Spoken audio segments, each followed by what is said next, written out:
So you notice your spouse is, and in this case, I want to say men are saying and doing insensitive things, and you're like, oh my God, seriously, this person says that they love me, and you try not to show it, and your love bank it's being emptied. It's like, you can't really love me, and you doing or saying these things, and you're not saying anything. You're being patient, waiting for that change, and you're like, what is really going on here? You know, and you don't even know it, but you're beginning to show your resentment. It's oozing out, and the guy is like seeing the same thing. What is really going on here?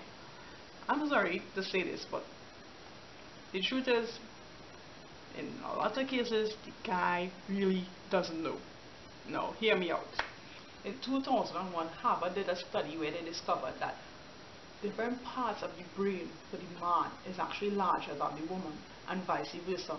And they realized that this affects the way that men and women process information.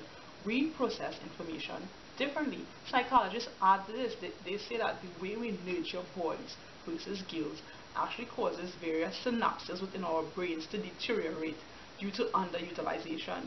So you find that for some parts of the brain, the men really, not all connected, and same thing for the women, so that we process and we understand things differently.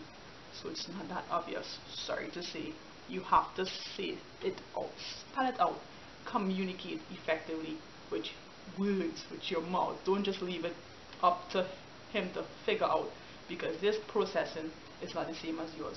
In fact, a few years ago, my friend, she had now got married. She came to me and she's like, she's so mad this person is being so insensitive, acting in ways that are not loving. And I'm like, I listened and I acknowledged what she was saying, and I said, did you speak to him about it? She's like, no, isn't it obvious to you? I'm like, yes, it is obvious, but it may not be so obvious to him. So when you pause your internal grumbling and grouse, and you go and you communicate clearly, you're actually teaching them how to perceive a situation that you do. In other words, you are teaching them to understand you, right? And in this way, you are better able to communicate in the long term, right? So don't assume that they understand. Go with us, blank slate.